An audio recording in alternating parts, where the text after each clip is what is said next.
This is TTT Live. I'm DK Roster. The Ministry of Health is giving an update on the status of COVID-19 in Trinidad and Tobago. We're bringing you live coverage on TTT, Talk City 91.1 FM, and on Facebook at TTT Live Online. We go now to the Manager Corporate Communications at the Ministry of Health, Candice Alcantara. Good morning and welcome to another Ministry of Health virtual media conference which provides you with information related to the Ministry's COVID-19 response. Today we have with us the Honorable Terence Dayal Singh, Minister of Health, Dr. Erica Wheeler, WHO PAHO country representative, and a special guest that Minister of Health will introduce. I am Candice Alcantara, Manager Corporate Communication at the Ministry, your moderator this morning. I invite the Minister of Health to make the opening presentation, providing the clinical update. Thank you very much, Candice. Good morning. Good morning to Dr. Wheeler, and good morning to my special guests, whom I will introduce at the appropriate time. Good morning to ladies and gentlemen of the media and the viewing and listening public. So today is the 1st of February 2021. We are into the second month of the new year, and I will now give you the clinical update for today. Total number of persons tested at both public and private facilities, 83,661 persons. Total number of new positive cases reported in the last 24 hours, 22. Total positive cases from 12 March 2020 to present, 7,564. Total recovered patients, 7,168. Total positive cases at this time, 262. Total number of deaths, 134. And our deepest condolences go out to all the families affected. Total number of patients in hospital at this time, 29, and I will give you a breakdown shortly. Total number of patients in step-down facilities, 3. Total number of patients in quarantined, 398. Total number in home self-isolation, 208. How are the 29 persons in hospitals distributed across the sector? At Couva Hospital and Multi-Training Facility, we have 18. At Cora, we have 10. Arima, we have none at this time. Augustus Long, none. St. Anne's, none. Scarborough General Hospital at Signal Hill, 1. At the step-down transition facilities, we have 2 at the Claxton Bay Correctional Facilities, none at our UE Davie campus, and 1 in Tobago. So that's basically the clinical update for today. But I know most members of the media and the general public are more interested in the pending arrival of our AstraZeneca vaccines. So I'm going to spend a few minutes talking about that. What is the distribution plan moving forward from when we receive that first shipment of 100,000 vaccines, which will be able to vaccinate 50,000 persons in that first part of phase 1. Using the COVAX concept of equity, the first batch of vaccines will be used solely in the public healthcare system. As we have said on many occasions, the first persons to receive vaccines will be healthcare workers across Trinidad and Tobago. Making sure we have social equity, we will be tackling those in the public sector with NCDs. We will be tackling those in the long-stay homes, the elderly. But I just want to give an update on how we are treating with this issue of elderly persons in homes. And we have been communicating through Dr. Doon, who has been here several times, and through Ms. Carolyn Ruiz, the president of that association. And we have already started the process. Because of medical legal issues and the inability of some patients in these long-stay homes to give informed consent, maybe due to physical incapacity, mental incapacity, dementia, Alzheimer's, and they can't give informed consent. We have already reached out over a month ago to these homes, and they will be asked to get the families or guardians of these long-stay patients to sign off forms of giving informed consent.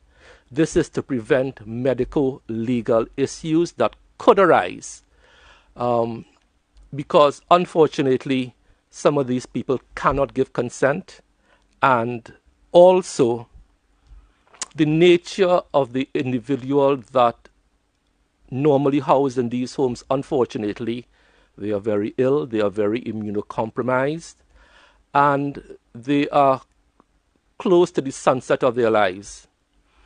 And what we don't want is to administer a vaccine today, and then tomorrow the individual unfortunately passes, and then we make a link, however tenuous or untrue, between the vaccine and the death of that particular individual.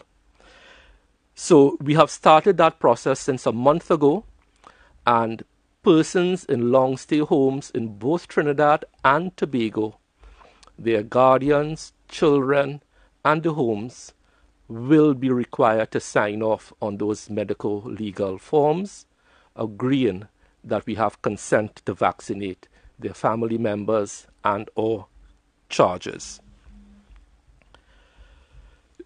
Depending on the rollout again, in the first phase, we also intend to vaccinate as far as humanly possible our essential workers. That will be people like police, sanitation workers, fire, etc. What we plan to do, even though we have already developed SOPs, we are doing simulations. There is nothing like real-world application to throw up problems which you cannot foresee. From that learning, in that first phase, where exclusively we'll be distributing vaccines to the public sector, we will develop the SOPs and also doing that now to inform the second phase. So let me just recap. In the first phase, all healthcare workers who are willing to be vaccinated, the most vulnerable, whether that vulnerability is through economic circumstance, social circumstance, the most vulnerable, the most exposed will get a first shot, a first tranche, a first bite at that vaccination cherry. After we have done that, depending on the number of vaccines left from that first tranche, or if we get more, then we start what we call our mass vaccination program. We'll be working with the Trinidad and Tobago Medical Association to man about 3 or 4 mass vaccination sites throughout the country. We are not starting with mass vaccination sites in the first instance because we want to get the experience. We want to know if there are any side effects, as rare as they could be, and how to treat it. So we are going to start off in the second phase, working with the TTMA. I spoke at their inauguration of their new president on Saturday night. They have signed on. Then we go to village outreach programs, again with the TTMA, and then we go to the private hospitals. So we are ensuring that the most vulnerable, whether you are economically vulnerable, socially vulnerable, and healthcare workers across the public sector, according to the COVAX rules, which we have already explained several times before. And then we have already partnered with the private sector, depending on the second tranche of vaccines, or if we have leftover from the first tranche, then we start with mass public vaccination sites, village outreach, and then the private hospitals. So this is the grand design. I'm sure you will have questions about details. We will be more than willing to answer them. One of the questions we are getting is storage of vaccines. We have in country right now the capacity to store 390,000 of the AstraZeneca vaccines based on its temperature requirements of 2 to 8 degrees. But you know, I always say we all will leave some leeway. We are not going to pack these chillers full. So although we have capacity for 390,000, let me explain to you where these sites are. At Nibdek, we have capacity of 120,000. The Arima General Hospital was built with a chiller. They can store 120,000. The New Point Fortin Hospital Pharmacy was built with a chiller, 100,000. Tobago has a chiller, they can store 50,000. Couva Hospital, unfortunately, was not built with a chiller, and that is why we have to go in now and construct a chiller there. The contract has been awarded, I am told this morning. There's a site visit very early this week, but we can more than get by without the Couva chiller. We have those other sites. The first tranche of 100,000 to 117,000, 120,000 will go to Nibdek in the first instance for storage and roll out from Nibdek in that first phase via the public healthcare sector. So that is an update on where we are clinically, and that is an update on the rollout plan, and we'll be more than happy to answer your questions as to further details as we move forward. So Candice, thank you, and over to you. Thank you very much, Minister, for updating us on the rollout plans for the COVID-19 vaccines. And keeping on this topic, we go to Dr. Wheeler, who will provide us with some additional updates on the vaccine.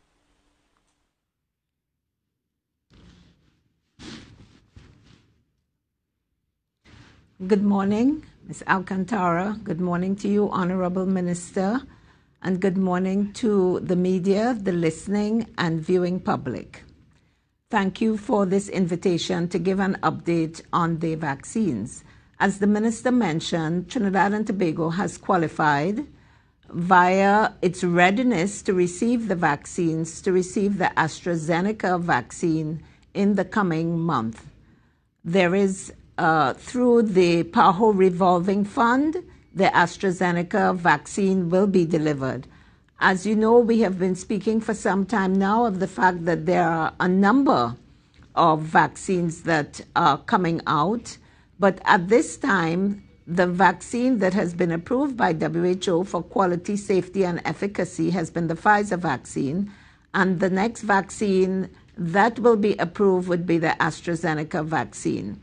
Trinidad and Tobago has met the requirements by the regional and the international committees reviewing the state of readiness of the country. It has included a review of the national deployment for vaccine plan for the country. And on the basis of these factors, it was agreed internationally and regionally that Trinidad and Tobago is eligible to receive the AstraZeneca vaccine. So this vaccine has already been reviewed by several stringent regulatory authorities, and it is now with the European Medical Authority, from which WHO also heavily depends to give its emergency use listing. This information was received by Trinidad and Tobago this weekend on Saturday, and as the Minister said, there will be approximately 100,000 doses available for distribution. PAHO has been working very closely with the ministry to support its readiness program and its rollout program. So we are confident that in the coming month that the vaccines will be deployed, and by March we should be in a position where we can continue to assist the Ministry of Health with its rollout. In terms of the efficacy of the vaccine, I know people may wonder if it's safe, if it's of good quality. We want to assure you, as PAHO, the same rigorous system for approving the Pfizer vaccine was and is continuing to be applied to all vaccines that will be approved by WHO. Although the preparation might be different from the Pfizer vaccine, this does not mean that it is not safe or it's of a different quality. So we are very pleased that there will be the arrival of the vaccine in Trinidad and Tobago, and we will continue to support the Ministry of Health to meet the requirements, which includes the indemnification, which they are already preparing, again with support from PAHO, and we are confident that all systems will be good during the month of February. Thank you, Ms. Alcantara. Over to you. Thank you very much, Dr. Wheeler. And we're changing a bit in the format this morning. The Honorable Terence Dayal Singh, Minister of Health, is going to introduce our special guest this morning. Thank you very much, Candace. Ladies and gentlemen, you may remember at the start of the year, and even last year, both the CMO and I were speaking about the usefulness of vaccines around the world, how many lives vaccines have saved, and the quality of life for persons who have been vaccinated, not to suffer the effects of conditions like polio, measles, mumps, and rubella. In an effort to further educate the public, I thought it fitting to ask someone who I consider a colleague and friend, who contracted polio at the age of 8, who was not vaccinated, and I'm saying all of this with his permission. He contracted polio at the age of 8. It is my pleasure this morning to have this esteemed individual who served this country from the years 1986 to 1991. 4 of those years, he served as the Minister of Health of Trinidad and Tobago.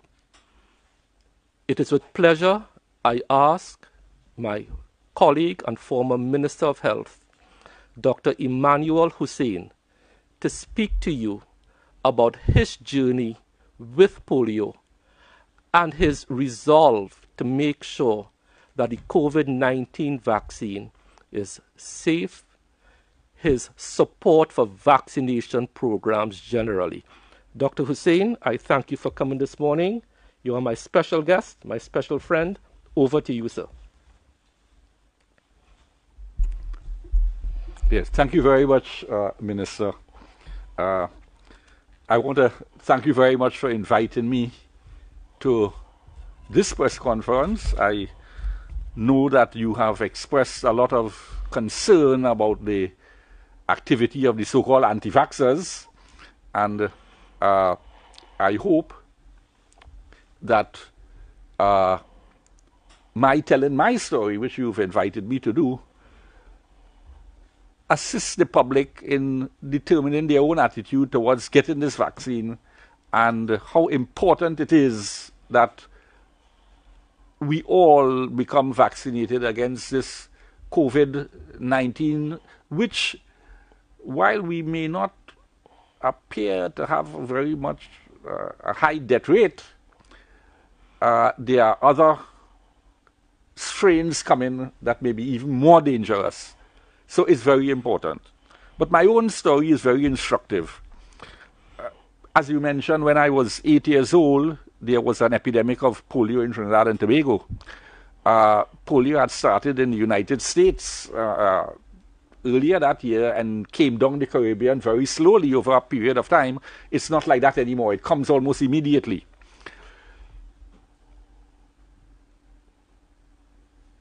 I contracted polio in, I think it was September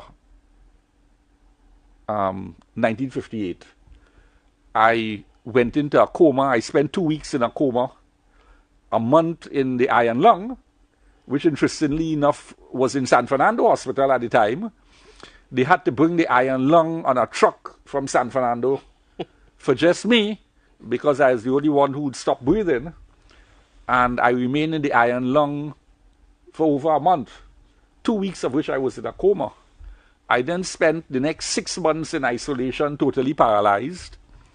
And when I was at least able to move and breathe on my own, I was then sent to the Princess Elizabeth home for another year of my life, at which time I had my first operation, which required the transfer of muscles from my hamstrings to my to the quadriceps. Then I came out. I then had to go back to school. My mother insisted I go to school right away. Then had to have another of operations, over the years, muscle transfer, triceps to biceps, tendon transfer on my left hand, bone block in my left shoulder. And in latter years, I fell and broke my leg, and then to have steel in my leg. All of that as a result of polio, a disease that today we do not have any more in Trinidad and Tobago because of immunization. The cost of polio vaccine today, I don't know, Minister, you may know the latest figures. It wouldn't be more than a few dollars TT. But when you stop and think, first of all, what were the consequences for me as an individual, but in addition, the cost of what is 2 years in public institutions, 5 different operations, orthopedic operations. The cost alone, I think in today's dollars, would be, in the hundreds of thousands of dollars. The stay alone in hospital, not to mention, as I say, the operations, would be quite a cost. Today, the cost, I'm sure, and you would be probably accurate with the latest figures of maintaining what is being referred to as the parallel system, the cost of maintaining persons who are seriously ill in ICUs, which is probably the most expensive form of treatment in a public hospital. The distraction of hospital staff to now these very contagious patients, while many other routine patients may have to have delays, and this is unavoidable in the circumstances. All of that would have been prevented by a simple immunization. Today, fortunately, we have this, and I want to join with you in urging the public to get vaccinated, not only for your own personal protection and that of your family, but the country as a whole. We all appreciate the economic consequences of what's happening, and all of that is preventable once we get vaccinated. So thank you very much, Minister, for this opportunity. Thank you, my colleague, Dr. Emmanuel Hussein, for sharing your life story with us. I know that can't be easy.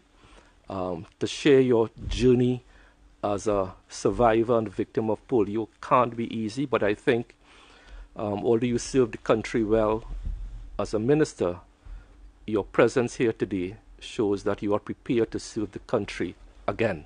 And I want to thank you most sincerely for sharing your private journey and for reminding the public about the benefits of vaccination. Thank you very much, Candice. Thank you very much, Mr. and Dr. Hossain. I think, Dr. Hossain, you may have saved some lives with your very personal story there. Thank you very much. And we go now into the question and answer segment. Our media representatives are asked to pose their 2 brief questions to media members of the panel. State your name and the media house that you represent. Of course, time is limited, so we will just take 2 questions at a time from each representative, and if we have more time, we will of course come back to you. We begin this morning with questions from CNC3 of Guardian Media Limited, please. Hi, morning everyone. Rashad Khan, Guardian Media Limited. So my first question, I would like to get Dr. Wheeler and Minister Diyal Singh's input on.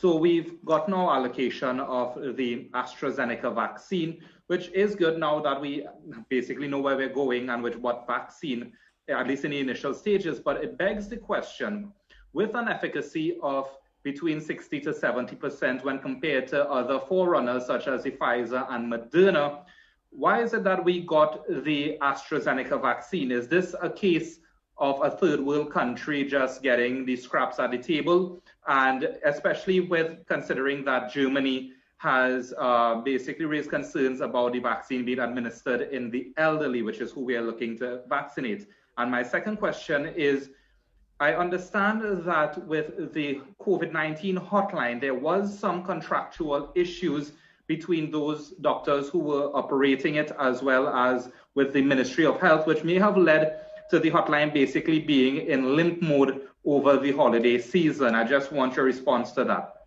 Okay, so I will respond on a couple of the issues. Dr. Wheeler will respond on the efficacy issue. I think it's quite unfortunate, the characterization that was put forward, but it's already been said. On the issue of the elderly, and this is why I made it clear, we are seeking informed consent at the homes. The CMO will already have said at previous press conferences that there will be a screening of people, especially those with allergies and so on, and who are immunocompromised that can't take the vaccine. So all that is part of the rollout plan. So we don't compromise persons who cannot take vaccines for one reason or the other. On the issue of the hotline, at our usual Monday and Wednesday meetings this morning, the hotline is to be manned again, specifically now for the vaccine rollout program, especially when the individual has to come back to get their second shot. We are developing FAQs for the persons manning the hotline so that individuals who have concerns, their concerns can be answered, and also they can be directed as to where to go there, go and get their vaccines. I will now hand over to Dr. Wheeler to address the other part of the question. So thank you for that question, Mr. Khan. I want to begin by saying I mentioned that the European Medicines Agency are the ones that WHO also relies on in addition to FDA and the Canadian agency, as well as the UK. So when you ask that question, it implicitly implies that Europe, as well as Brazil, South Africa, and the other countries that are receiving AstraZeneca would be receiving something of a second-class vaccine, and that's not the truth. WHO has a global responsibility to approve the quality, safety, and efficacy of all vaccines that are released for the public. So we are talking about 194 member states. The technical reviews, both of PAHO at the regional level as well as at the international level, are based on science. They are very stringent, and there are a number of steps that need to be gone through before any vaccine is approved for emergency use listing. The reason why Trinidad and Tobago is receiving these vaccines, as it said in the communication we received, is that there is a shortage of the Pfizer vaccine, and decisions have to be made about who gets Pfizer, it's limited, and who gets other vaccines. If you have been following closely, you would know that there are over 164 candidate vaccines. So eventually, we will be getting more and more and more and more vaccines. This one also is a double dose, but Johnson & Johnson, for example, is a single dose. As to the efficacy, you may also know that the flu vaccine has a variable efficacy of between 40 and 70%, yet all countries of the world take the flu vaccine. So this is not a case of a second-class vaccine.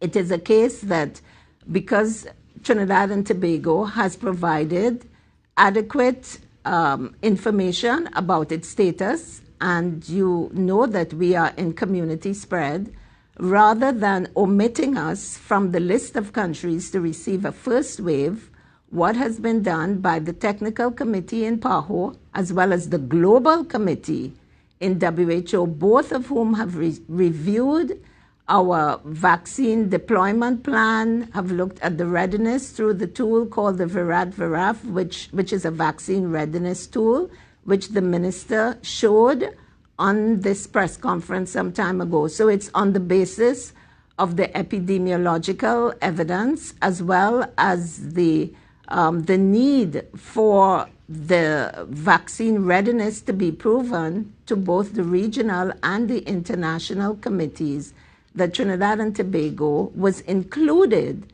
whereas others are excluded. We were included in this first wave of vaccines. There is no such thing as WHO approving a second-rate, second-class, or unsafe vaccine, because we have very stringent international codes, some of which are also legal, that we must follow before any vaccine is approved for global use. So I hope that puts your fears to rest, because AstraZeneca would be approved by the European medicines agencies, which means countries in Europe will also be using the AstraZeneca vaccine. Thank you. Thank you very much, Dr. Wheeler, for that very comprehensive response. And we go now to AZP News, please. Hi, good morning. Priya Bihari, azpnews.com. Minister, I'm glad that you brought Dr. Hussain, because I wanted to ask a question about 1972. There was an outbreak of polio in this country. It was similar to now in the sense that schools were closed, carnival was cancelled, and there was a massive vaccination drive orally, and I think 80,000 students were schools were allowed to be open, I think, after 6 weeks. My question, therefore, is, has the ministry gone back there and learned any lessons from what happened then, and also try and use it now? That's my first question.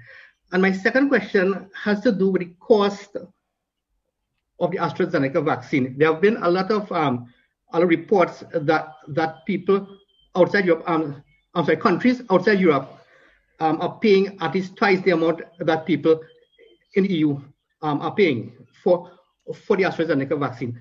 Is there any idea of what we are going to pay for that and ensure that we get a good price for this vaccine? Thank you. Thank you. Thank you very much, Priya. So I will address the two questions that I can, and then Dr. Wheeler will take over, and then Dr. Hussain eventually.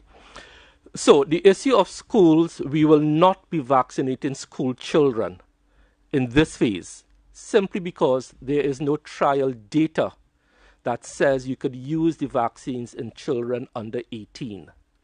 So no school child will be vaccinated, no person under 18 will be vaccinated. However, yes, we have learned from that. And at the TTMA inauguration on Saturday evening, I spoke to one of the elderly doctors now, who was part of that process in the 1970s, Dr. Edmund Shamley. And this is where the TTMA will come in, as I said, in the mass vaccination drives.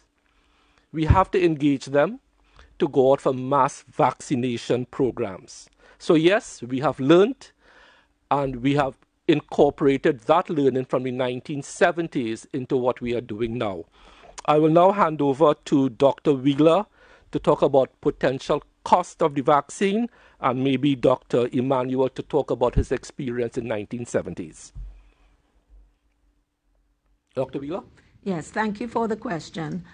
Of the vaccines currently, when we speak of Pfizer, Moderna, and AstraZeneca, the released market price of AstraZeneca is the lowest, but you have to also recall, until the actual emergency use listing is published, we will not know the exact price. But I can assure you that the whole reason behind COVAX, which was equity in allocation and fairness in price, so that as many countries as possible can receive the vaccine means that we will be receiving a very favorable price through the PAHO revolving fund, which is the agency for the Americas that will be delivering the vaccine.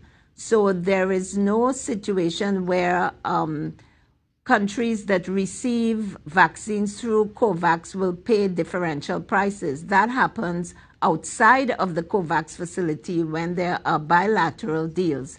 But within the COVAX facility, we will be receiving the most favorable price for the vaccines. You also need to remember that Pfizer and Moderna, which cost more, the method used to develop them are more recent methods, more expensive methods, and also Pfizer was originally not even in the COVAX facility. So therefore, if you bought it outside of the COVAX facility, the price of $20 per dose and Moderna $30 per dose will have to be paid.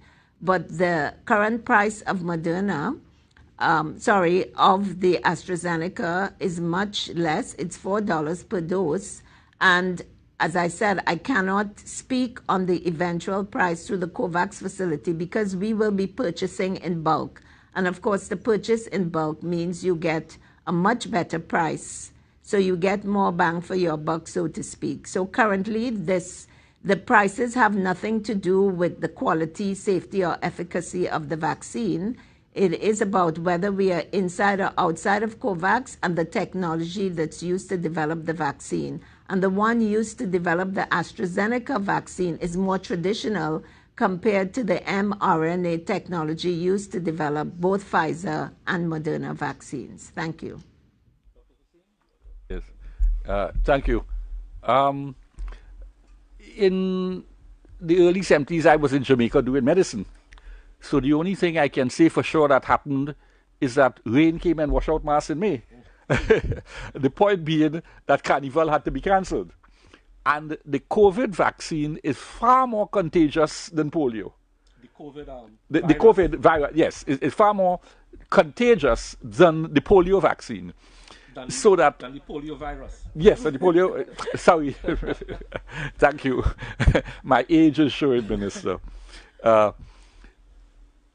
And therefore, those who've questioned the whole question about Carnival and other mass events, we need to be very careful. This vaccine, this virus is becoming more transmissible, believe it or not. Normally, with mutations, and these happen very rapidly in this form of virus, it quite often becomes less virulent and less transmissible. This virus seems to be doing the opposite, so that the need for these precautions is now even greater than before. You see? Thank you. Thank you very much. And we go now to Wired 868, please. Wired 868. Good morning, Fiola Bosick of Wired 868. My first question is to Minister. Minister, after phase 1, and we have received 100,000 doses, what is the plan going forward of how much of the population would we be looking to vaccinate? Because we've been hearing about supply issues in Europe with AstraZeneca. So is that a concern? And how much of a population we're looking to vaccinate and when? By when, sorry.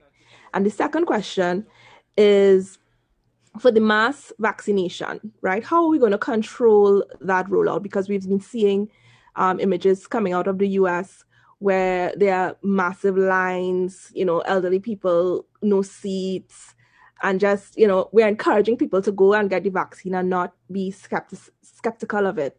But at the same time, how can we ensure that it happens in a controlled way?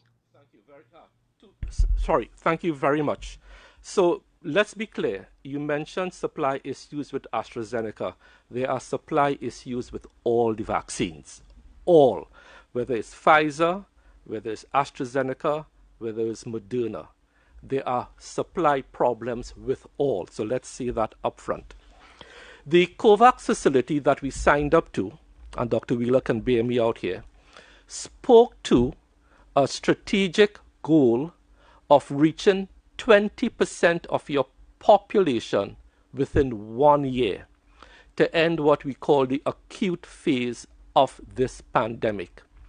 So 20% of 1.4 million people will be 280,000 persons. That is the goal for the first 12 months, starting from the day we get the vaccines, which will run from March 2021 to March 2022. All things being equal, that is the number that you are looking at. On top of that, the note that I took to Cabinet to approve the COVAX vaccine also talks about procuring enough vaccines in that note to vaccinate 33% of the population. That will be over the long term. In the first instance, we'll be vaccinating with this first shipment 50,000, and then as we get more, we ramp up more and more. On your issue of the mass vaccination lines, that is why I was careful to say at the start, we are not going initially in the first couple of weeks with mass vaccinations. We are vaccinating healthcare workers, persons with NCDs. We have already started compiling a list of persons in our NCD clinics at the major hospitals, and they'll be coming in with their appointment system. So when they come to clinics to see about their diabetes, hypertension, high cholesterol, they will be vaccinated right there and then. So they don't have to line up. And that is how we are avoiding that crunch which you saw in the United States. After we have done that, then we go down the list. Police, fire, sanitation, and then we go to our mass public vaccination. By that time, a significant portion of persons with NCDs will already have been vaccinated. So that is how we intend to avoid this crunch. You have to realize, Fiola, that the United States was not a part of COVAX. So they are not following what we are following with COVAX in a priority listing. In the United States, it's basically first come, first serve. And that is why you are seeing those type of lines. Here, we are using a stratified approach with persons prioritized by areas of high risk, healthcare workers. 2, the socially vulnerable, the economically vulnerable, persons in long stay homes, and people attending our clinics in the hospitals. And then we move on to mass vaccinations. So I hope that gives you some comfort as to how we intend to avoid those lines. But as I said before, it's only when rubber hits the road and we start the program, some kinks will show themselves. And that is why we will start off a bit slow in the first phase, learn, see what errors we are making, see what gaps there are before we go the mass vaccination route. Thank you very much, Fiola, for that interesting question. Thank you, Minister. And I think you wanted to allow Dr. Wheeler to jump in on this response as well. Thank you. Yes. So the COVAX facility was set up originally to ensure that all countries, whether rich or poor, received vaccines. And the 20% of the population that was mentioned by the minister, was to be the goal for the first year. And the COVAX facility has already met its target of securing 2 billion doses by the end of this year. So the issue of shortages, has become something across all the different pharmaceutical companies, but the COVAX facility has already secured the $2 billion doses. And in fact, they've procured another 1 billion going into 2023 with aims to raise money to secure even more doses. You also have to remember Trinidad and Tobago, like other countries, are also procuring vaccines bilaterally. So the idea always was to start with the 20% of the population to end the acute phase of the pandemic and then continue after that. So thank you for that question. Let me just reiterate one point. Trinidad and Tobago is pursuing the procurement of vaccines through 3 routes. 1, COVAX, that has come to fruition. 2, bilateral talks, which Dr. Wheeler spoke about. And 3, we are also pursuing a CARICOM initiative through the African Medicines Council, which is like a COVAX-like facility. And we are having follow-up meetings with them. We have signed off our letters of intent and so on. We have been deemed to be a state ready to procure vaccines from that facility. So as more and more vaccines come online, we can ramp up then. Just on the cost of polio vaccine, which Dr. Hussein was talking about, the cost of a polio vaccine shot now is 17 US cents. We got the information. 17 US cents. Thank you very much. Thank you very much, Minister. And we go to radio now. Power 102, please. Hi, good morning. Gregory McGraney from Power 102 FM and Bloom Champions 94.1 FM. We had an interview this morning on Power 102 FM with somebody who tested positive 15 days ago. And they said they yet to be contacted by Ministry of Health officials, despite their private health provider forwarding information to the Ministry of Health. So we wanted to know, 1, why might that be? Is something like that normal? And 2, what is the danger in that? I mean, what will the Ministry of Health do to address occurrences such as this one? Thank you. And as I always advise the media, when you have that type of information, share it with us. I am at a disadvantage here because I don't know the person's name, I don't know where they live, I don't know where they are tested. So if you share the information with us, we can investigate and see, 1, if it did in fact happen, 2, if it happened, where the gaps were. But a question as posed, I don't know where the person is, but please share the information with us offline, and I want to thank you for raising the issue. Thank you very much. Was that your only question, Power 102?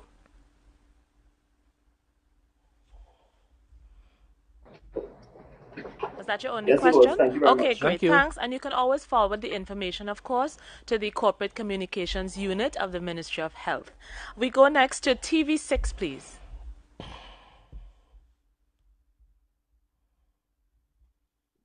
Good morning, everyone. Urvashi from TV6. Dr. Hussein, you have a really nice story there that deserves to be told over and over again. My first question I'm directing to Dr. Wheeler. Dr. Wheeler, if I'm not mistaken, the AstraZeneca vaccine would be the one that does not use nanotechnology and would probably use the traditional milder form of the virus, that technology. Could you just go a little bit more into it and correct me if I'm wrong? And my second question to Minister Dial Singh. Minister, you said the capacity of healthcare facilities was 390,000. Is it 390,000 of the 2 doses that are required, or would it then be around 195,000? Thank you. Sure. So right now we can store 390 doses, which will vaccinate roughly 190,000 persons. So we have more than enough capacity right now, even without the chiller we are building in Couva, to more than accommodate the 100,000 doses we are getting to vaccinate 50,000 persons. Over to Dr. Wheeler. Thank you for your question. You are absolutely correct. The AstraZeneca vaccine is not using nanotechnology like the Pfizer and the Moderna vaccines. It is more traditional, and it is using a cold-like virus, but it is modified, of course, to resemble the SARS-CoV virus. So when it is injected into the body, that the body can recognize it as an enemy and produce antibodies. There is no danger to the person who receives that vaccine because the amount of the virus is minuscule, but it has to be done in a way that stimulates that immune response.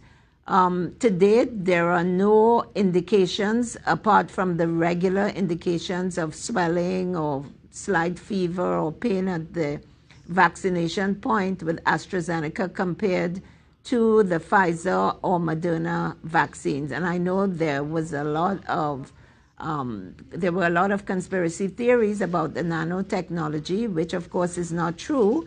But yes, this is produced in a more traditional way from a cold virus. And this is how the AstraZeneca has gone down the more traditional route, but it still keeps the 2 doses like the Moderna and the Pfizer vaccine. The difference, though, is that for the AstraZeneca vaccine, the second dose can be given anywhere between 4 and 12 weeks after, compared, for example, to the Pfizer vaccine, which is 21 to 28 days. But this does not mean that it is a vaccine that, as I said before, is any worse off in terms of its the quality and safety of the vaccine. Over. And let me just further burnish what Dr. Wheeler is saying. The fact that the AstraZeneca vaccine is stored at 2 to 8 degrees, which is the current storage temperature for the regular flu vaccination, means we can roll out the vaccines faster, as opposed to Pfizer, which has to be stored at -70. And once you thaw out Pfizer, you only have 3 to 5 days to administer those vaccines. So the AstraZeneca is logistically much easier.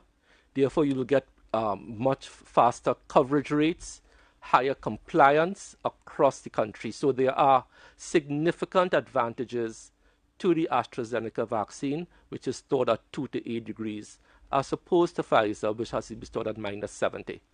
Thank you. Thank you very much, Minister. And we go now to Express newspaper, please. Hi, good morning. Kimberly Fletcher, Trinidad Express.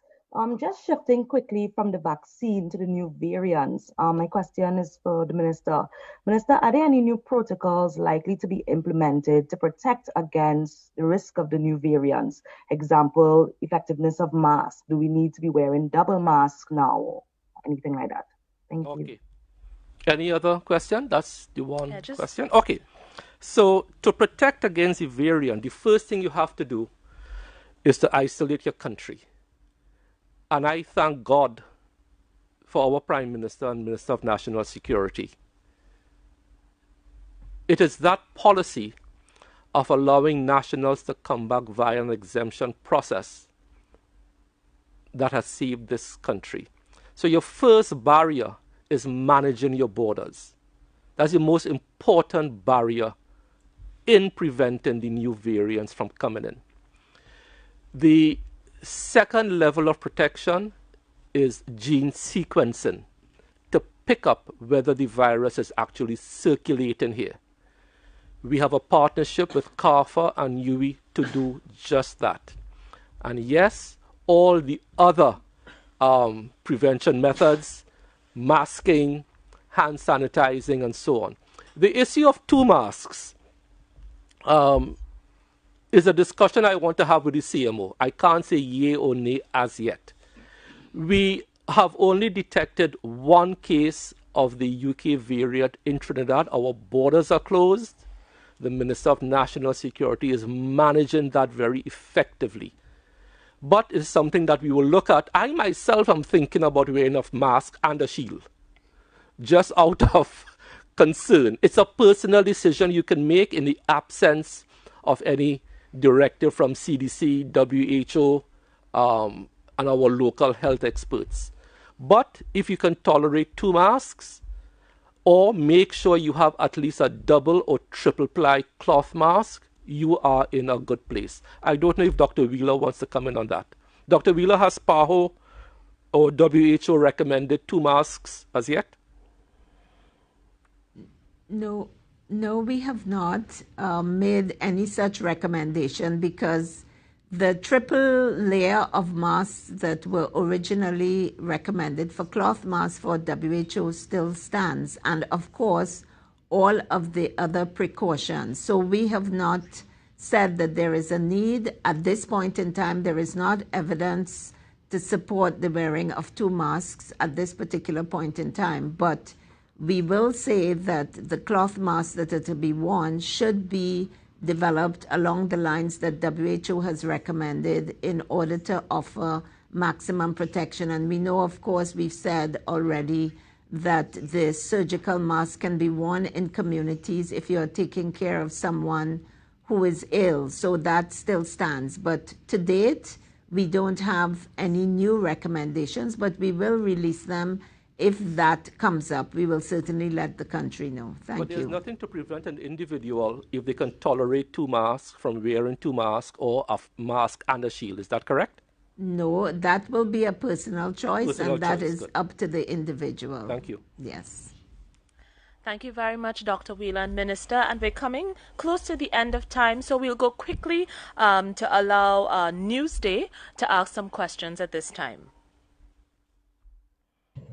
Okay. Yeah. Hi, good day, everybody. Good day. I hope everybody is doing well. Can you hear me? Yes. Please go ahead, Mr. Douglas. Okay, hello? Yes, Mr. Douglas, we can hear you. Please go ahead and pose your questions quickly. Okay, thanks very much. There's quite a lot of Sahara dust in the atmosphere these days, and we wanted to find out if that is likely to increase people's vulnerability to COVID, the susceptibility, if this dust is getting down in all the alveoli and so. That would be the first thing, and whether the basic masks that we are wearing will also help to protect against the dust. And the second thing is we'd like to get an update on the selection of nurses and doctors to man the health units in schools that are being set up for the return of children. How is the Ministry of Health liaising with the Ministry of Education, and whether any new terms and conditions may have had to be drawn up for these health professionals. Thank you. Okay, so I will take the second question as the education, and then we could probably go to Dr. Hussein and Dr. Wheeler to answer your question on Sahara dust and COVID. So the Ministry of Health has provided technical advice to the Ministry of Education as to setting up the health units, how they should be manned, and the protocols.